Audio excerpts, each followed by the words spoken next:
আসসালামু আলাইকুম। জমিতে ওষুধ দিব, তার জন্য পানি ভরতাছি ডোপে। আসলে জমি অনেক মাইজা পোকা লাগছে, মাইজা পোকা লাইগা পচন ধরছে। মনটা অনেক খারাপ আজকে। আমি যে জমিতে ফসল নিয়ে ভিডিও করতাম ওই জমিতেই নিয়ে যাচ্ছি। ওষুধ এখন দিব, দেখেন ওষুধগুলা। আর আমার ওষুধ যদি ভুল হয় তাহলে আপনারা কমেন্ট করে বলবেন যে ওষুধ এই ওষুধ না, এটা দিব। যদি কারো জানা থাকে তাহলে বলবেন অবশ্যই। আর ভিডিওটা কমেন্ট, শেয়ার, বেশি বেশি লাইক দিবেন। আপনারা ভিডিও সারি আসলে দেখেন না, টান দেওয়া চলে যান। গত ভিডিও তো এই কথা বলছিলাম, দেখেন না। ওষুধ দেওয়া শেষ হয়ে গেল। এখন দেখেন আপনারা যে কি পরিমাণে, দেখেন মাজরা পোকাতে কাটতাছে, অনেক কাটতাছে মাজরা পোকাতে।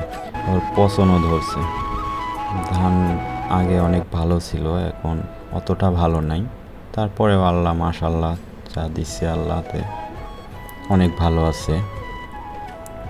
ওষুধ আমরা ঘাড়ে নিতেছি, একা একাই কষ্ট হয় অনেক। আরেকজন ধরে তুলে দিলে অনেকটা ভালো হয়।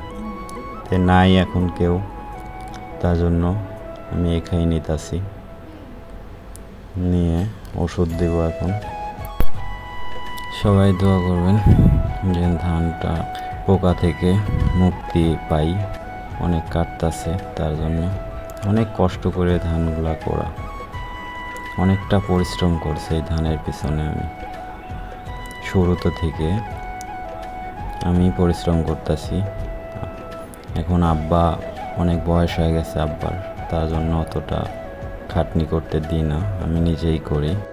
এই ওষুধটা রোদ উঠলে দেওয়া লাগে, তার জন্য রোদেই দিতেছি। রোদ উঠছে আজকে, আবহাওয়া ভালো আছে অনেকটা, তার জন্য দিতেছি। ওষুধ দেওয়া শেষ হলো।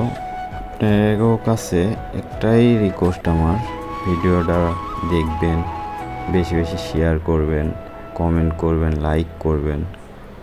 এটাই। নতুন আমি আইডি